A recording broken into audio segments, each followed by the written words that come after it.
Assalamualaikum warahmatullahi wabarakatuh. Selamat siang Ibu semuanya. Terima kasih sudah menyempatkan kedatangannya di Lab Fisikal guna sosialisasi tentang budaya positif yang akan disampaikan nanti oleh Ibu Husni Harimurti selaku CGP Angkatan 9 Kabupaten Suma Provinsi Bengkulu. Sebelum memulai acara kita pada siang hari ini, marilah kita sama-sama mengucapkan lafaz Bismillahirrahmanirrahim. Untuk hikmahnya acara kita pada siang hari ini, marilah kita sama-sama berdoa sesuai dengan keyakinan kita masing-masing. Saya bantu berdoa dimulai.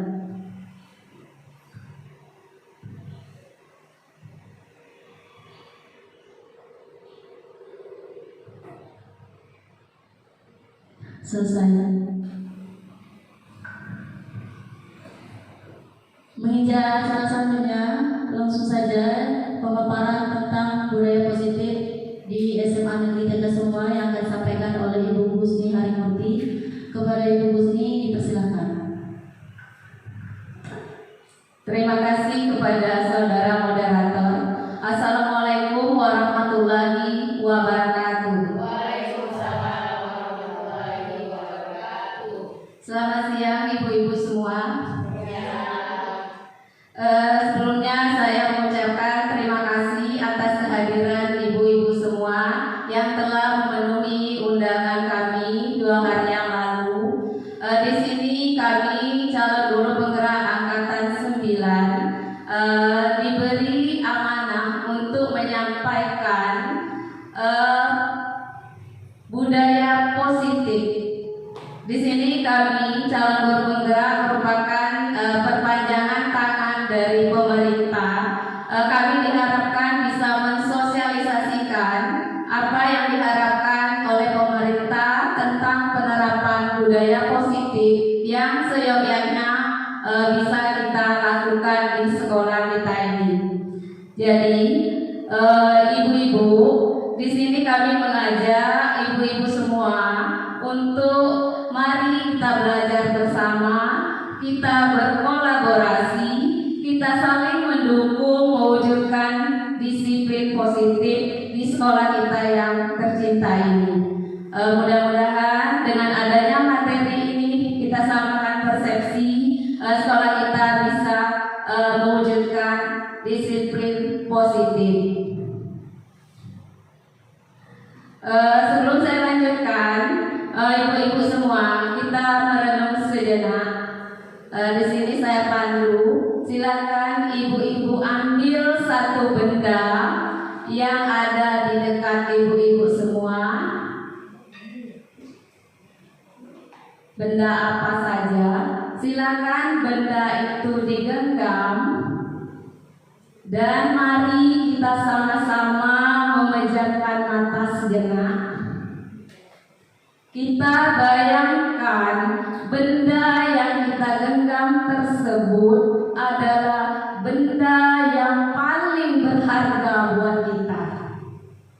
Kita bayangkan apakah itu misalnya anak kesayangan kita, misalnya apakah itu misalnya cincin kawin kita, misalnya. Kita bayangkan benda itu adalah sesuatu berharga.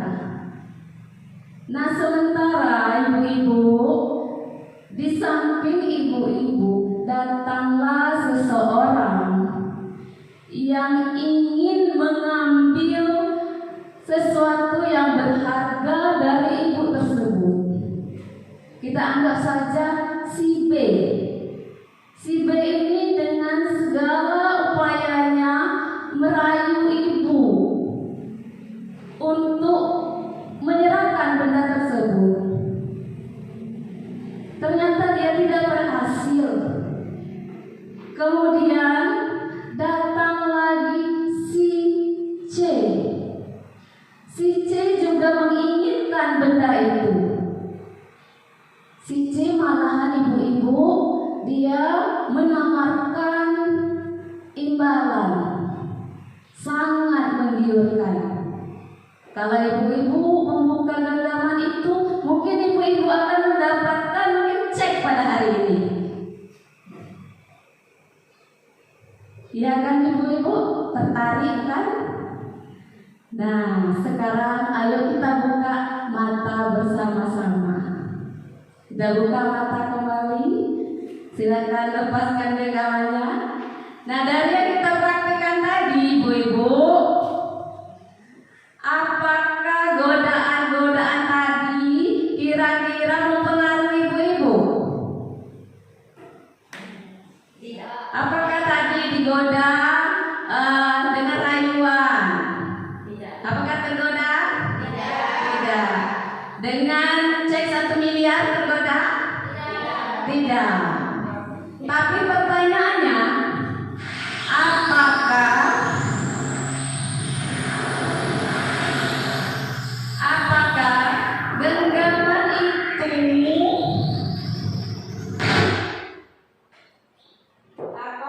genggaman itu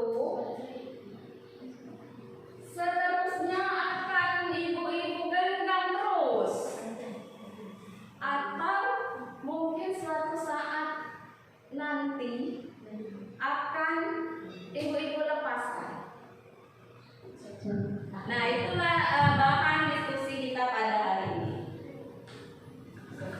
Nah, dari yang kita refleksikan tadi, ternyata ibu-ibu tidak membuka genggaman itu, ya kan? Nah, kira-kira siapa yang boleh membuka genggaman itu? Kita sendiri.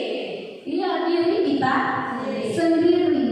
Jadi kita tidak boleh dikontrol oleh orang lain. Nah, mungkin itu kira-kira yang akan kita sampaikan pada hari ini. Yang pertama, tujuan budaya positif. Tujuan dari budaya positif yaitu terwujudnya visi sekolah melalui penerapan budaya positif. Yang kedua, terbentuknya karakter disiplin yang kuat. Yang ketiga, menumbuhkan dan menguatkan karakter positif melalui pembiasaan positif.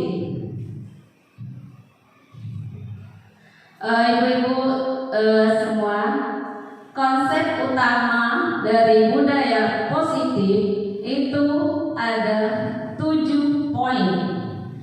Yang pertama, perubahan paradigma belajar. Yang kedua, disiplin positif dan kebajikan universal. Yang ketiga, motivasi perilaku manusia. Yang keempat, kebutuhan dasar manusia. Yang kelima, posisi kontrol restitusi.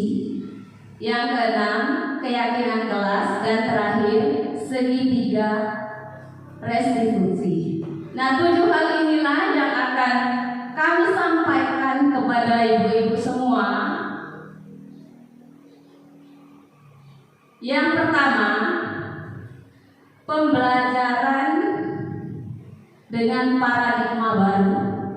Ibu-ibu semua, pembelajaran dengan paradigma baru dilakukan berdasarkan prinsip pembelajaran yang berdiferensiasi, sehingga siswa belajar sesuai dengan kebutuhan dari setiap tahap pertumbuhannya, yang mana tujuan akhirnya nanti adalah untuk mewujudkan profil pelajar Pancasila.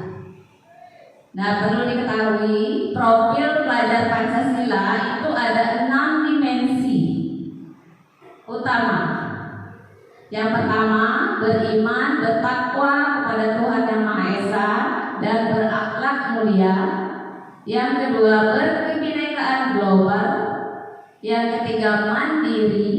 Yang keempat, bergotong royong, kreatif, dan bernalar kritis. Nah, jadi sekarang itu kita diajak untuk mengubah pola pembelajaran kita. Mungkin ya ibu-ibu selama ini kita pembelajarannya masih semau kita. Jadi guru yang merasa paling hebat. Nah, para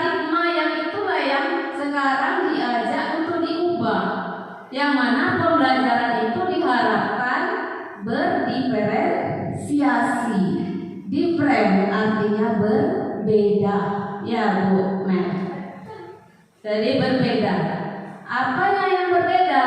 Disesuaikan dengan kebutuhan dari setiap tahap pertumbuhan murid kita. Nah, yang mana tujuan akhir dari pembelajaran kita nanti, murid kita itu bisa menjadi sosok atau individu-individu yang sesuai dengan profil pelajar Pancasila. Nah, itu PR kita bersama.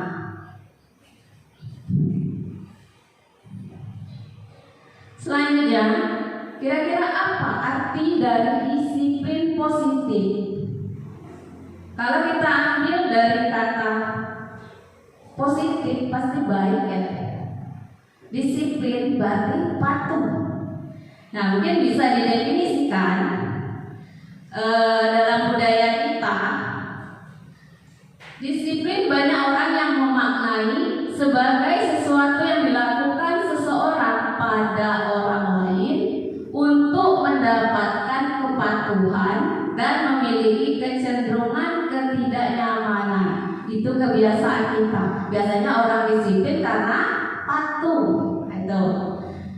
Kemudian disiplin positif merupakan salah satu cara penerapan disiplin yang bertujuan untuk menumbuhkan kesadaran dan memberdayakan murid untuk melakukan sesuatu tanpa paksaan, ancaman, atau hukuman. Jadi di sini bisa kita ambil benang merahnya. Bertujuan menumbuhkan kesadaran. Jadi tidak ada lagi yang namanya itu murid terpaksa, apalagi sampai diancam. Nah itu. Nah, sebagai guru bertujuan menciptakan murid yang memiliki disiplin diri sehingga mereka bisa berperilaku sesuai dengan nilai kebajikan universal dan memiliki motivasi intrinsik bukan ekstrinsik.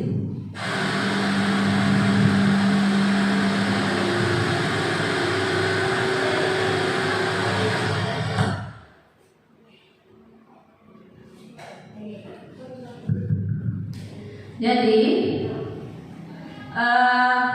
intinya kita guru ini harus bisa menciptakan murid kita itu, mereka itu disiplin karena motivasi dari dalam dirinya.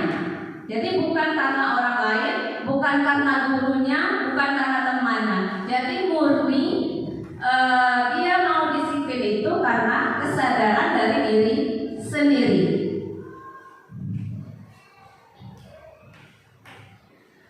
Nilai kebajikan universal adalah sifat-sifat positif manusia yang merupakan tujuan mulia yang ingin dicapai setiap individu. Nilai-nilai tersebut bersifat universal dan lintas bahasa, suku, bangsa, agama maupun latar belakang.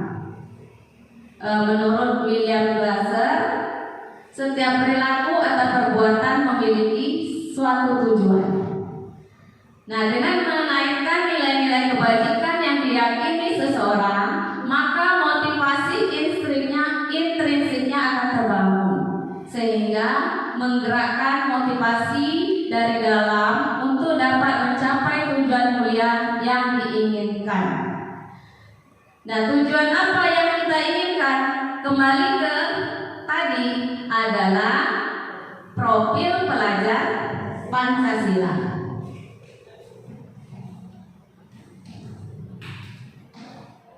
Motivasi perilaku manusia. Motivasi itu adalah dorongan. Dorongan yang timbul pada diri seseorang, sadar atau tidak sadar, untuk melakukan suatu tindakan dengan tujuan tertentu. Nah, ada tiga yang membuat orang itu berperilaku. 3 hal. Yang pertama, untuk menghindari ketidaknyamanan atau hukuman. Misalnya, murid melakukan disiplin itu karena takut dihukum. Nah, ini merupakan tingkat paling rendah dari motivasi perilaku manusia. Dia melakukan disiplin, dia taat aturan itu karena takut dihukum. Nah, itu kalau dia ada tingkatan paling rendah. Yang kedua, untuk mendapatkan imbalan dan penghargaan dari orang lain. Jadi murid melakukan disiplin diri karena ingin mendapatkan imbalan biasanya. Nah, ini agak satu tingkat dari motivasi sebelumnya, lebih tinggi motivasinya. Nah, yang ketiga, untuk mencari orang yang mereka inginkan dan menghargai diri sendiri dengan nilai-nilai yang mereka percaya. Murid melakukan disiplin diri karena sadar akan nilai kebajikan. Ini adalah membuat seseorang memiliki disiplin positif. Nah, jadi motivasi perilaku manusia yang seharusnya itu ada di poin nomor 3. Benar kan Ibu? Di 3. Murid itu melakukan disiplin diri karena dia benar-benar sadar kalau dia disiplin itu ada nilai kebaikannya. Nah, sehingga kalau dia sudah sadar, maka dia akan memiliki disiplin positif tadi.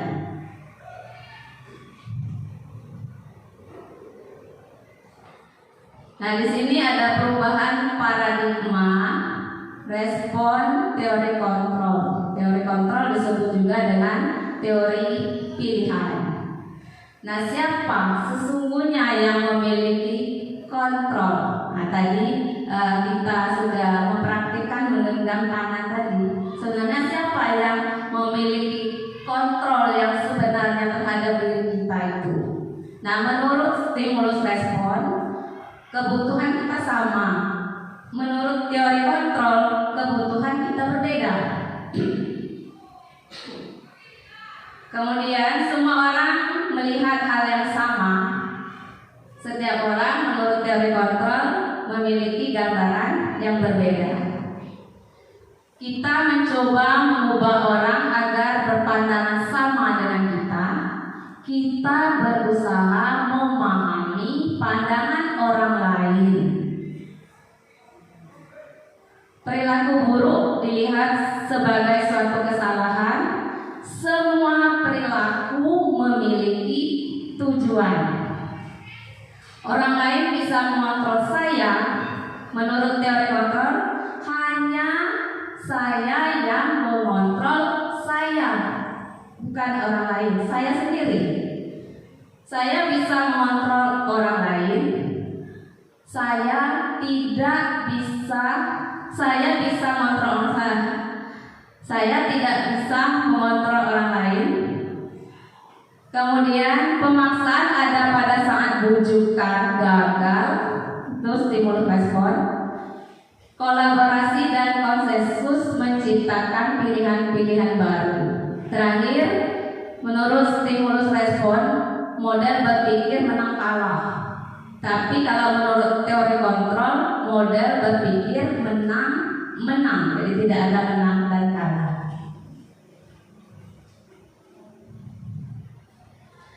Pertanyaan berikutnya, apa itu restitusi? Restitusi adalah proses menciptakan kondisi bagi murid untuk memperbaiki kesalahan mereka, sehingga mereka bisa kembali pada kelompok mereka dengan karakter yang lebih kuat.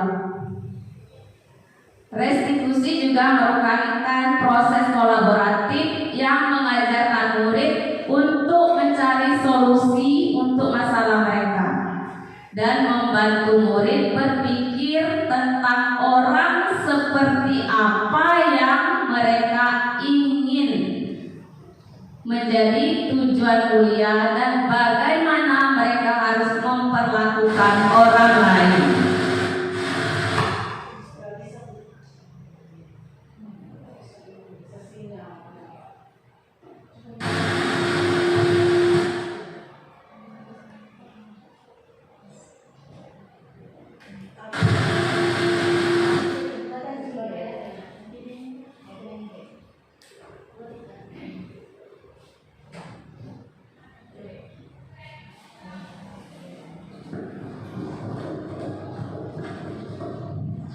Nah, jadi itu yang dimaksud dengan restitusi.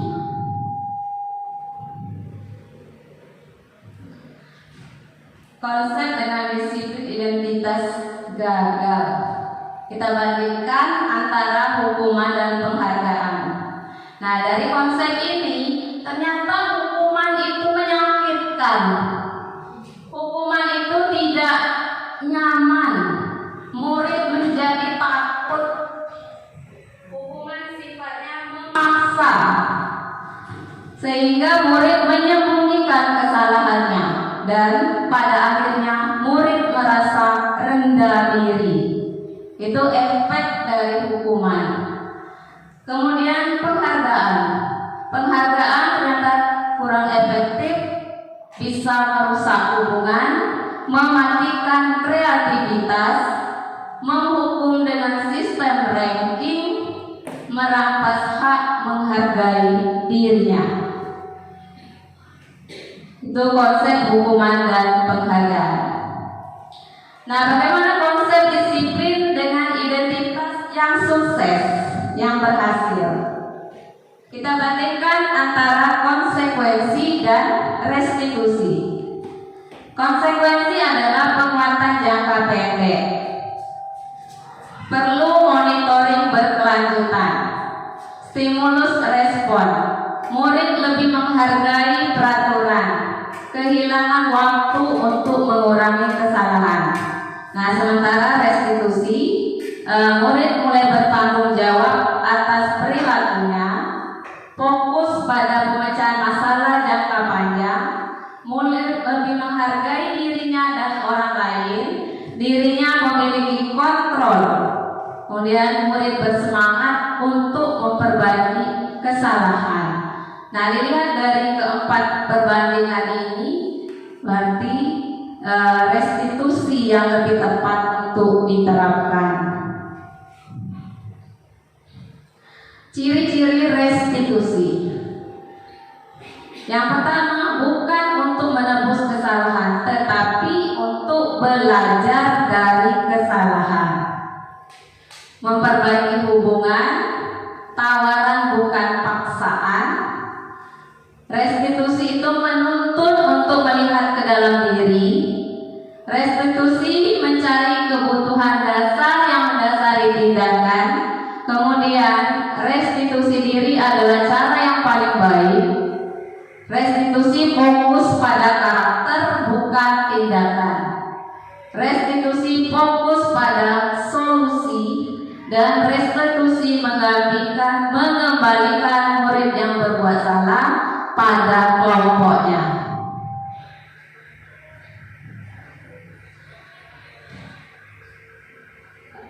Berikutnya adalah tentang keyakinan kelas. Di sini ada pertanyaan pemantik, apa perbedaan keyakinan kelas dengan peraturan? Ibu-ibu semua yang selama ini mungkin yang biasa di sekolah kita, itu keyakinan kelas atau peraturan yang ada? Peraturan. Peraturan. Sekarang kita lihat apa perbedaan. Sementara ada tawaran, itu keyakinan.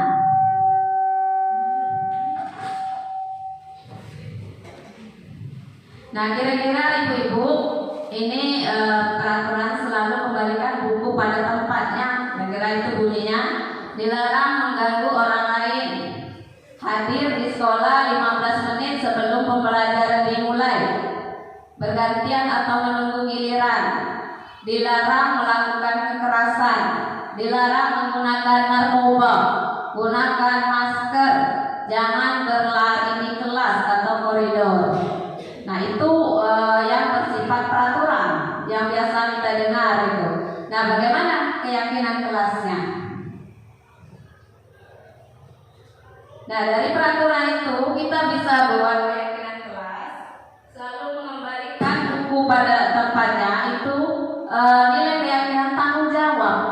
Jadi tanggung jawab, dilarang mengganggu orang lain, menghormati orang lain. Hadir di sekolah 15 menit itu adalah menghormati orang lain dan berkomitmen.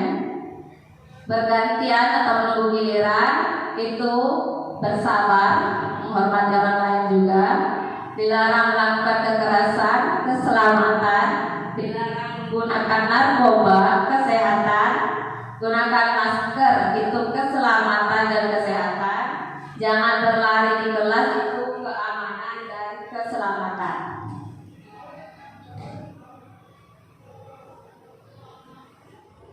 Keyakinan kelas itu nilai-nilai kebajikan universal yang disepakati bersama dan terlepas dari latar belakang suatu negara, bahasa maupun agama. Keyakinan akan lebih memotivasi seorang dari dalam atau memotivasi intrinsik secara intrinsik. Nah, kita diharapkan kita mulai beralih dari membuat peraturan-peraturan. Kita diharapkan oleh dalam program CGP ini kita sudah memulai dengan membuat keyakinan kelas. Jadi bukan lagi peraturan, tapi itu sudah merupakan keyakinan kelas. Cara pembentukannya ini ibu-ibu, terutama mungkin ibu-ibu wali kelas ya, sangat penting untuk kita sikapi, kita perhatikan langkah-langkah dalam pembentukan keyakinan kelas. Yang pertama yaitu mempersilahkan murid-murid untuk bercurah pendapat.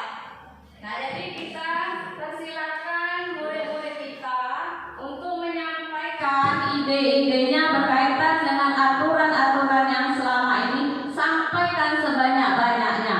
Jadi kita catat semua masukan-masukan tersebut.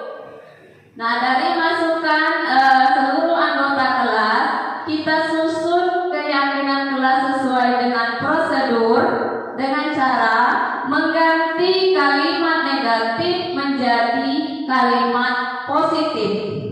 Contohnya, misalnya murid mengatakan jangan berlari di kelas, Bu. Nah, maka itu kan kalau jangan itu kan negatif.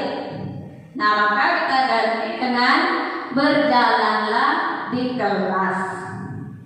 Jadi dalam keyakinan kelas tidak ada lagi kalimat-kalimat negatif. Nah, setelah itu kita tinjau ulang pendapat yang sudah kita kumpulkan tadi.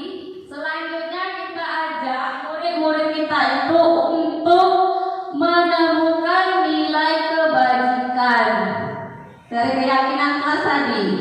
Apa nilai kebajikan dari yang tadi sudah dirumuskan itu? Misalnya ya, berjalanlah di kelas. Apa nilai kebajikannya? Nah, tapi kalau berjalan itu disiplinnya, mungkin nilai kebajikan yang muncul. Nah, kemudian kita tinjau ulang kembali secara bersama-sama. Setelah itu, kalau kisaran poin apa namanya ada, kisaran butirnya mungkin tidak usah terlalu banyak, karena kalau terlalu banyak nanti pajangannya saja yang terlihat banyak, tapi yang nempel di hatinya lebih baik sedikit tetapi anak tahu dan hafal dan konsekuen melaksanakannya. Jadi kisarannya 3 sampai 7 prinsip saja, 7 keyakinan saja, tidak usah panjang-panjang. Nah, setelah keyakinan kelas dibuat, maka semuanya menyetujui dan menandatangani. Dia menyetujui dan menandatangani. Setelah itu boleh ditempel di dinding kelas. Nah, kira-kira keyakinan kelas ini semacam pengingat ya. Seandainya anak sudah mulai berperilaku yang kurang baik, agak melenceng dikit, maka kita kan sudah dipajang tadi di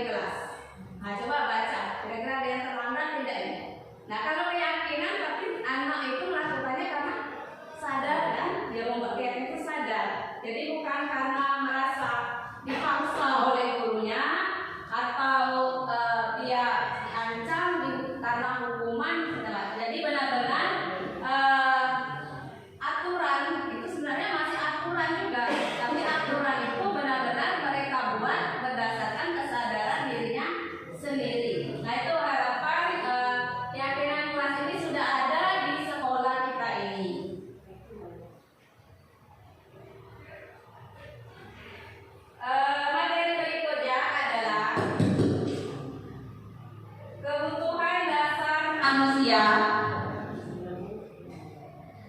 Yang pertama, bertahan hidup, kasih sayang dan rasa diterima, penguasaan, kebebasan, kesenangan. Nah, maksudnya mengapa siswa kita itu berperilaku yang katakanlah yang kurang baik? Nah, itu karena ada kebutuhan dasar yang mereka belum terpenuhi. Nah, untuk lebih jelasnya kita ke satu kasus. Ayo ibu-ibu kita cermati. Di sini ada sebuah kasus. Kita anggaplah Ibu Ambar ini kita ganti nama kita sendiri saja. Ibu Ambar, guru wali kelas 2A di SD Pelita Hati. Guru SD, contohnya sedang bingung menghadapi ulah salah satu murid di kelasnya bernama Doni. Beberapa anak di kelas 2A telah datang padanya dan mengeluhkan Doni yang seringkali meminta bekal makan siang mereka dengan paksa. Jika Anda menghadapi situasi seperti Ibu Ambar, apa yang akan Anda lakukan? Menurut Anda, menurut kita sebagai guru, kira-kira apa alasan Doni melakukan hal tersebut? Jadi intinya kasus ini ada salah satu murid kita. Murid kita ini sering minta bekal makan siang teman-temannya dengan paksa. Kira-kira ada tidak ibu-ibu kejadian seperti ini di sekolah kita? Ada ya? Kadang bukan cuma makan siang ya ibu. Saya pernah dulu ketika saya guru kelas, malahan oleh-oleh yang mau dibawa temannya sakit itu dimakan. Nah, tapi namanya bukan Doni. Nah, dari kasus ini pertanyaannya, kebutuhan apa sebenarnya yang dipenuhi oleh Doni itu? Nah, tadi kan kebutuhan dasar manusia itu bisa muncul perilaku yang tidak baik itu bisa muncul karena murid kita itu ada kebutuhan dasar yang belum terpenuhi. Nah, dari mana kita tahu Doni ini sebenarnya kebutuhan dasarnya itu apa? Nah, Doni tentu saja kita panggil ya ibu, kita panggil kemudian kita tanya. Nah, apa yang kita tanyakan? Apa alasan Doni melakukan tadi ngambil makan siang kawannya itu? Nah, dari kasus Doni ini, jika jawaban Doni ketika ditanya karena ia lapar dan orang tuanya tidak membawakannya bekal makan siang, maka kebutuhan dasar yang sedang berusaha dipenuhi oleh Doni adalah kebutuhan untuk bertahan hidup. Jadi kalau kita tanya, mengapa Doni ngambil makan temannya? Kata Doni, aku lapar bu. Nah, berarti Doni itu berusaha memenuhi kebutuhan bertahan hidup, daripada mati biarlah maksud kawan. Nah itu. Nah jadi itu maksudnya dari kasus ini. Nah kemudian kalau jawaban Doni, dia mengambil bekal temannya karena dia merasa senang temannya jadi memperhatikan. Ketika temannya melaporkan tindakan itu pada gurunya dan gurunya memberitahu orang tuanya, nah maka kebutuhan dasar Doni itu sebenarnya Doni itu butuh perhatian. Berarti si Doni ini kekurangan kasih sayang. Nah itu kalau jawabannya seperti itu. Nah kalau jawaban Doni, dia merasa hebat karena temannya jadi takut dengan dia dan menuruti keinginan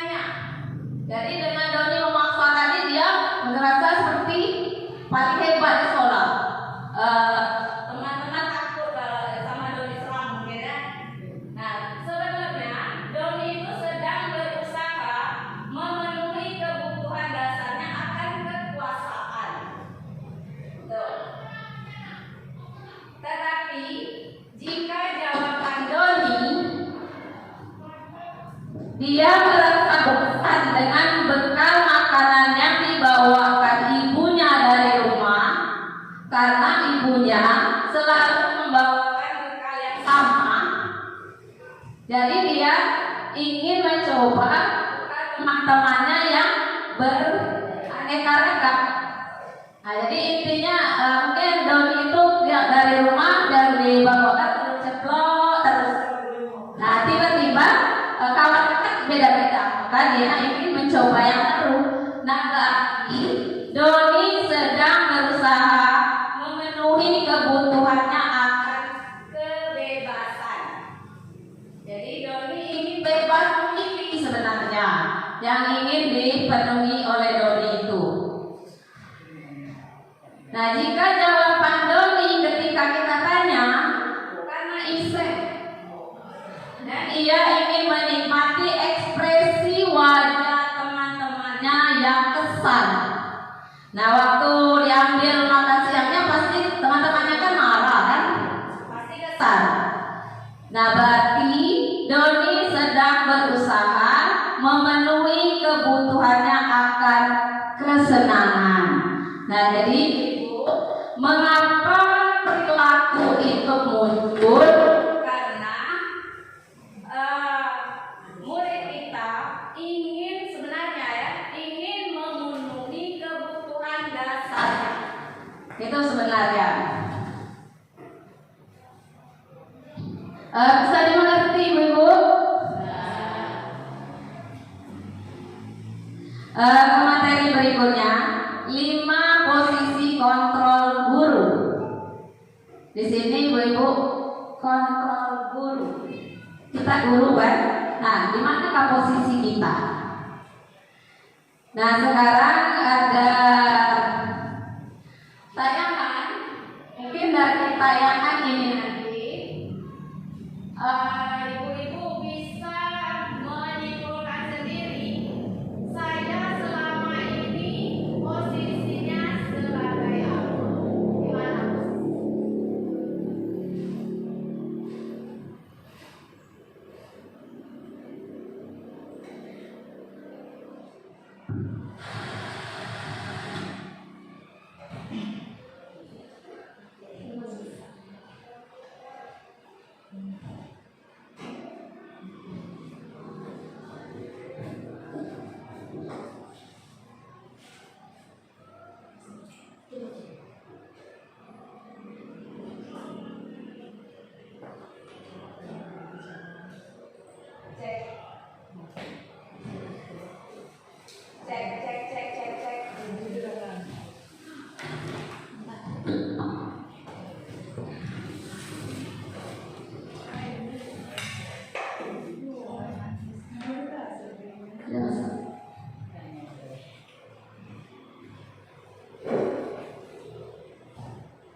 Penerapannya. Nanti ibu-ibu di sini ada tentang posisi kontrol, ada ilustrasi. Nah, nanti kira-kira kita sebagai guru selama ini berada di posisi kontrol yang mana? Ya, kita saksikan bersama-sama.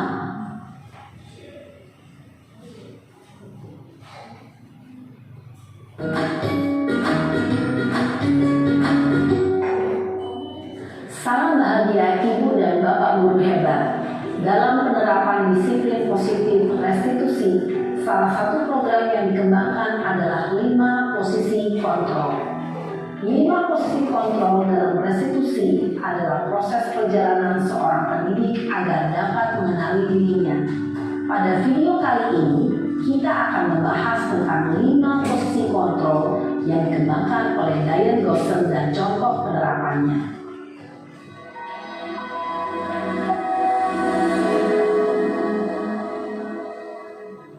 5 posisi kontrol itu adalah 1. Posisi penghukum.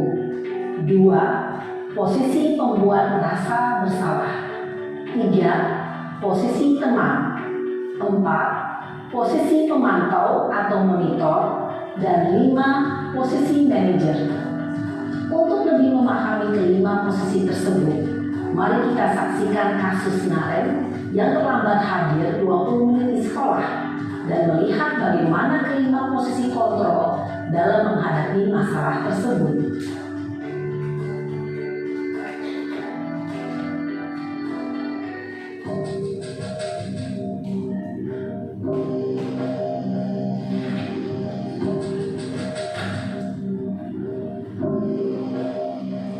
Naren!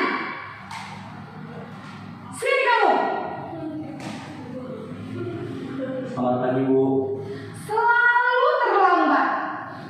Kamu deh, pasti terlambat. Maaf, Bu. Saya Apa? Apa coba? Alasan kamu apa lagi? Kapan sih kamu tidak terlambat? Malas sekali ya kamu jadi anak. saya Dasar pemalas. Gak kapok-kapok sih kamu. Sudah berapa kali terlambat? Sana, kamu keliling lapangan basket 2 kali. kenapa saya harus keliling lapangan basket, Bu? Kenapa? Kamu orang ibu. Berani-beraninya jawab. Sudah terlambat, masih berani jawab pula. Sekarang, keliling lapangan basket 5 kali sekalian. Biar kapok. Cepat. Pergi sana ke lapangan basket. Posisi penghukum biasanya berbicara dengan nada tinggi, menghardik, menunjuk-nunjuk, menyakiti, dan menyindir. Hukuman bisa berupa fisik maupun psikis. Ibu dan bapak guru hebat, dampak yang terjadi pada murid ketika guru berada pada posisi penghukum adalah murid cenderung akan memberontak, bahkan menyimpan dendam.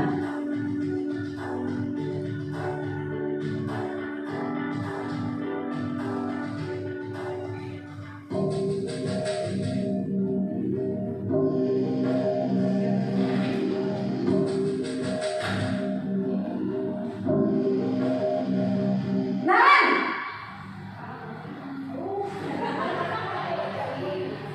Selamat pagi, Bu. Naren. Kamu kenapa terlambat lagi, nak? Ya Tuhan, Naren. Kamu senang ya bikin ibu susah ya? Kalau kamu terlambat lagi, nanti ibu yang ditegur bapak kepala sekolah, nak. Disangka ibu tidak bisa membina kamu. Duh, gimana ini? Maaf, Bu. Duh, Gusti Naren. Kamu suka ya kalau ibu ditegur bapak kepala sekolah? Terus, sekarang ibu harus tulis apa yang di buku absen? Ini kamu sudah sering terlambat loh. Ibu harus apa coba? Maaf, Bu. Maaf sekali. Ya sudah, lain kali jangan bikin ibu susah lagi ya nak ya. Ibu tidak akan kuat lagi kalau kamu gini terus. Bisa jantungan kalau ibu tegur bapak kepala sekolah. Sana cepat ke kelas. Maaf ya, Bu. Maaf sekali. Posisi pembuat rasa bersalah berbicara dengan nada tenang, cenderung lembut, namun kata-kata yang diutarakan membuat murid merasa menjadi orang yang gagal, memandang buruk dirinya sendiri, merasa tidak berharga, dan tidak sanggup membahagiakan orang lain. Ketika guru mengambil posisi pembuat rasa bersalah, murid akan menganggap dirinya yang bersalah dan ia akan menyimpan emosi negatif tersebut di dalam dirinya.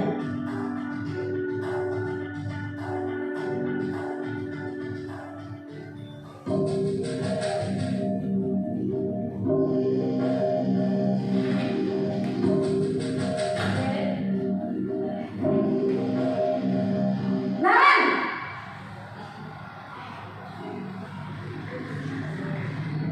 Selamat pagi, Bu. Wah, sudah jam berapa ini nak? Terlambat lagi ya sayang. Iya, Bu. Habis ibu saya rumah bangunkan saya, Bu.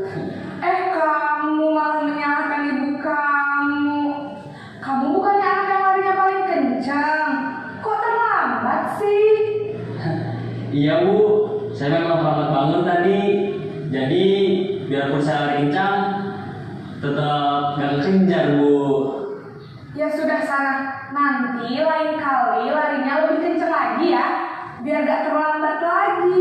Bikin seneng ibu, demi ibu, bisa kan? Bisa lah Bu. Ya sudah sana masuk kelas, ibu beresin urusan absen kamu. Kamu ini ada-ada saja. Dalam posisi teman, guru berbicara dengan nada suara ramah, akrab, cenderung bersenda gurau untuk menjaga suasana tetap santai. Murid akan merasa senang, aman, dan akrab dengan guru. Identitas yang tercipta adalah identitas sukses atau berhasil. Namun, perlu diingat, karena ini masih dorongan eksternal, maka ada faktor ketergantungan dari murid kepada orang tertentu.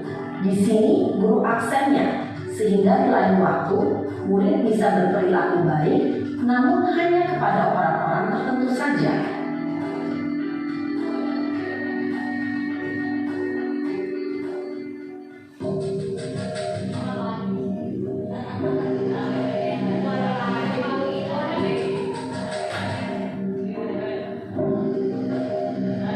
Naren,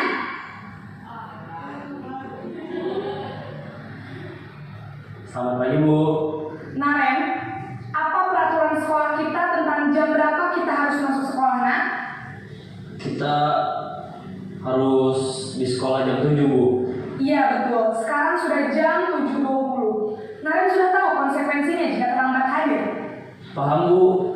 Saya harus tinggal kelas pas jam istirahat selama 20 menit. Iya benar, konsekuensinya demikian. Jadi nanti jam 9.30 pas istirahat, kamu harus tinggal di kelas, kerjakan tugas tambahan untuk ketertinggalan kamu, ya? Baik Bu. Posisi pemantau mengandalkan penghitungan atau data untuk mengontrol murid. Guru mengarahkan murid berdasarkan peraturan dan konsekuensi. Seorang pemantau menunjukkan bahasa tubuh dan ekspresi wajah yang datar dan cenderung formal.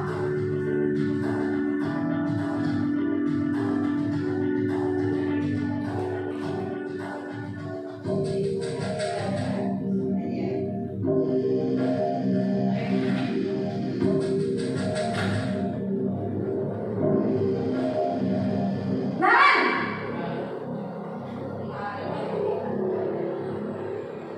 Selamat pagi Bu. Selamat pagi, Naren. Maaf Bu, saya terlambat. Iya, sekolah masuknya jam 7, sekarang sudah jam 7.20. Jadi sekarang bagaimana ini, Naren? Maaf Bu, saya lupa setel alarm saya semalam. Baiklah, menurut kamu, keyakinan sekolah yang mana yang perlu kamu tingkatkan? Menghargai diri sendiri dan orang lain mungkin ya Bu. Setuju. Jadi, apakah Naren meyakini prinsip saling menghormati tersebut? Iya Bu, saya meyakininya. Apakah Naren bersedia memperbaiki masalah keterlambatan ini? Bersedia Bu. Bagaimana kamu akan memperbaiki masalah keterlambatan ini? Saya akan coba untuk tidak lupa menyetel alarm saya Bu. Baik, kalau Naren lupa menyetel alarm di rumah, ada orang yang kira-kira bisa bantu mengingatkan tidak? Ada Bu, kakak saya, Kak Emma. Ada lagi selain Kak Emma? Selain Kak Emma, ada ibu saya. Baik, jadi yang mengingatkan Naren adalah Kak Emma dan ibu kamu ya? Kira-kira akan mulai setel alarm kapan nih, Naren? Setelah pulang sekolah, akan segera saya lakukan. Baik, jadi Naren akan setel alarm untuk bangun besok pagi dan akan diingatkan oleh kakak dan ibunda Naren ya. Ada lagi yang mungkin perlu dilakukan, Naren, agar tidak terlambat bangun lagi? Tidak ada Bu. Baik, Naren, terima kasih untuk kerjasama kamu. Sekarang kamu perlu kembali ke kelas untuk belajar. Baik Bu, terima kasih. Posisi manajer adalah posisi kontrol yang disarankan untuk membimbing murid memiliki sikap disiplin yang positif, yaitu murid yang mandiri, bertanggung jawab, dan dapat memecahkan masalah. Tujuan dari posisi ini adalah agar murid dapat berefleksi atas tindakannya. Guru akan dengan tulus memberikan pertanyaan-pertanyaan bermakna, sehingga membuat murid dapat belajar dari kesalahannya dan mencari sebuah solusi untuk menyelesaikannya. Ibu dan Bapak guru hebat, setelah mengamati adegan kelima posisi kontrol tadi, kira-kira posisi mana yang paling ideal? Posisi mana yang dapat menunjang motivasi intrinsik murid? Ya, tentu posisi manajer. Posisi ini memang posisi ideal yang ingin dituju setiap pendidik. Pada posisi inilah, guru dapat menerapkan disiplin positif yang berpihak pada murid, yang memerdekakan murid. Perjalanan seorang pendidik tentunya tidak mudah untuk sampai pada posisi seorang manajer. Namun, tujuan kita pasti, yaitu menciptakan murid-murid yang mandiri, merdeka, dan bertanggung jawab. Semoga penggambaran 5 posisi kontrol yang telah diperlihatkan ini dapat menjadi ajang refleksi bagi kita semua, agar dapat terus mengasah dan menerapkan disiplin positif yang memerdekakan murid. Mari terus berlatih dan bersemangat. Selamat menerapkan. Salam dan bahagia, Ibu dan Bapak guru hebat.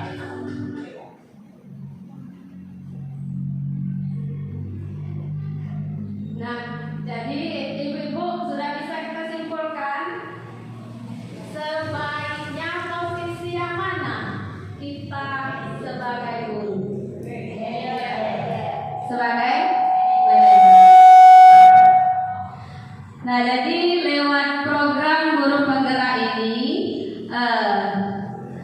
kami menyampaikan pesan, yuk kita tinggalkan kebiasaan yang suka menghukum, kebiasaan yang suka membuat murid kita merasa bersalah, dan kebiasaan yang terlalu PDKT dengan murid dan yang selalu mencocok-cocokkan. Misalnya ini, kamu lihat absen ibu sudah sekian. Itu adalah sebagai pemantau. Ayo kita sama-sama kita beralih untuk belajar menerapkan posisi kita sebagai manajer. Nah, jadi mudah-mudahan jika kita secara individu sudah memposisikan diri sebagai manajer, mudah-mudahan budaya positif yang diharapkan itu bisa kita wujudkan. Amin ya rabbal alamin.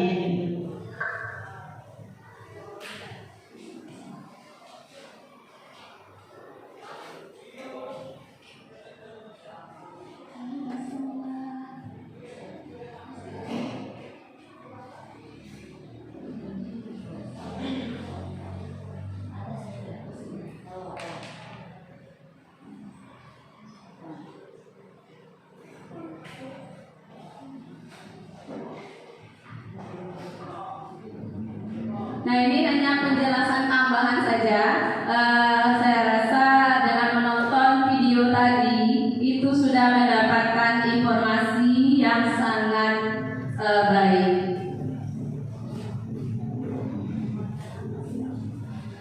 Yang terakhir dari materi ini adalah segitiga restitusi. Ini adalah katakanlah puncak dari budaya positif. Segitiga restitusi adalah suatu proses dialog yang dijalankan oleh guru dan orang tua agar dapat menghasilkan murid yang mandiri dan bertanggung jawab. Adapun langkah-langkah dalam segitiga restitusi, yang pertama, menstabilkan identitas murid. Yang kedua, memvalidasi tindakan yang salah. Yang ketiga, menanyakan keyakinan.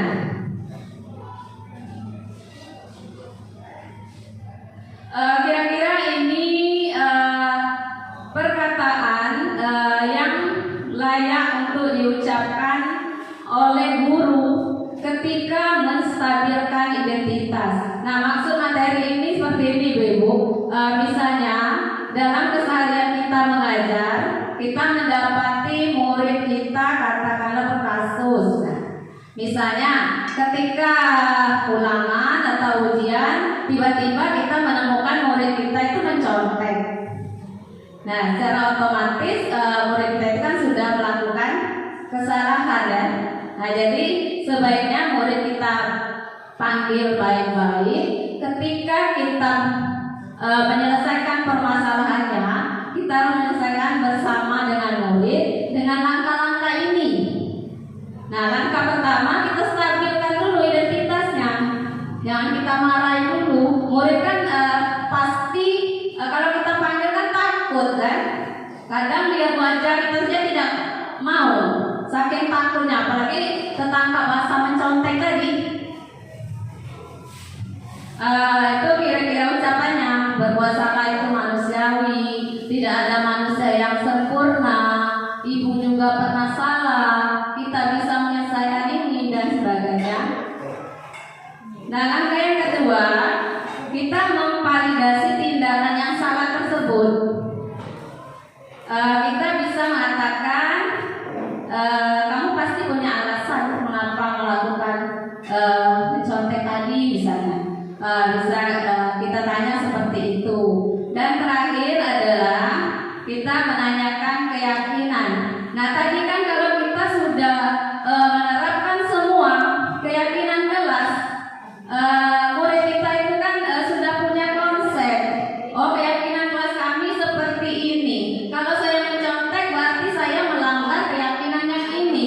Nah, maka kita tanya kepada murid kita, apa nilai yang kita percaya di kelas kita kemarin yang sudah kita sepakati, misalnya dari keyakinan itu, apakah itu benar sudah kamu langgar? Kalau sudah kamu langgar, apa yang harus kamu lakukan?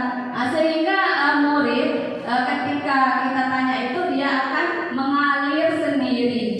Jadi kita biasakan murid kita itu untuk memperbaiki dirinya itu sendiri, tapi kita memfasilitasi dengan cara mengajukan pertanyaan-pertanyaan yang positif tadi.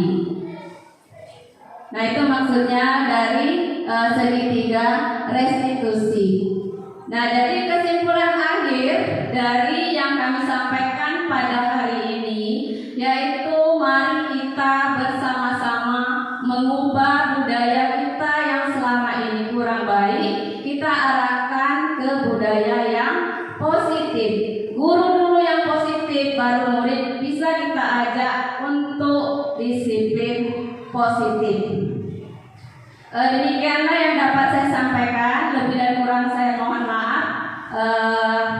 Jika ada nanti yang perlu didiskusikan atau bagaimana, saya kembalikan kepada moderator. Assalamualaikum warahmatullahi wabarakatuh.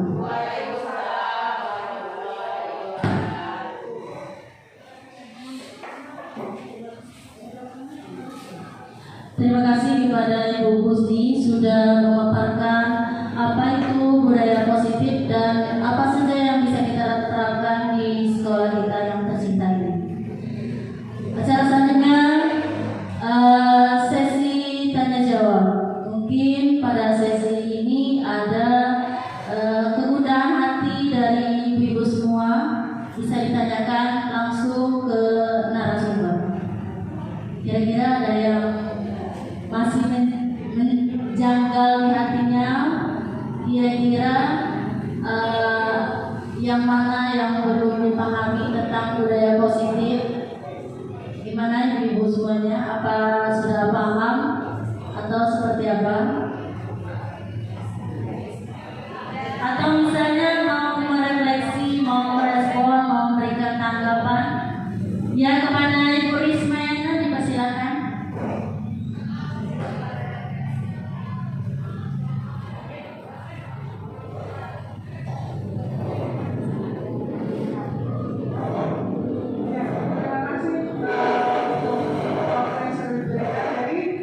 Kalau saya menilai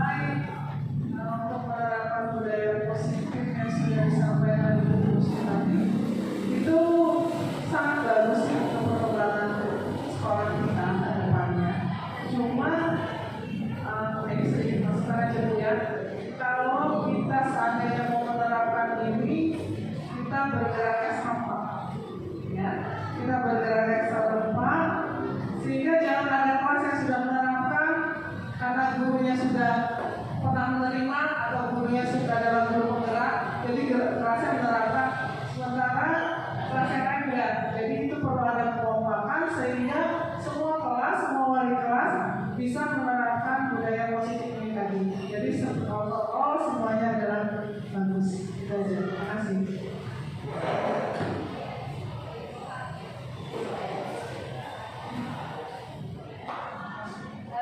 Terima kasih Ibu Rismayana atas masukannya untuk kita semua ya.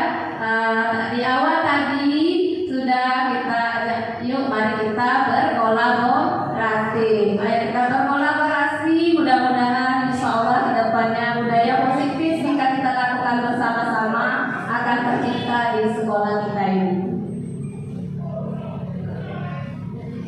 Ya, terima kasih kepada Ibu Rismayana sudah memberikan respon yang positif. Nanti kedepannya kita laksanakan secara bersama-sama demi kebaikan sekolah kita. Mungkin ada yang lain, Bapak Ibu semuanya? Sudah cukup? Sudah cukup? Saya rasa cukup nih.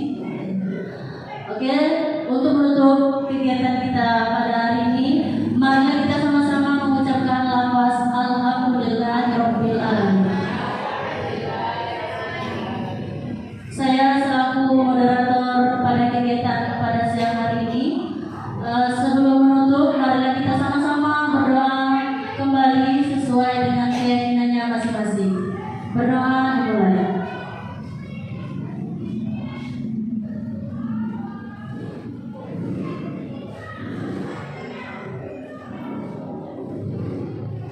Selesai.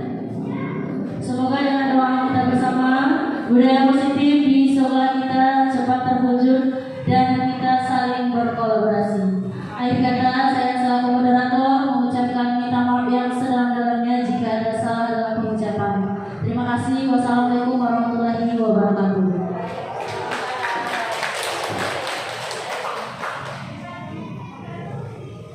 Lagi guys, teman guys.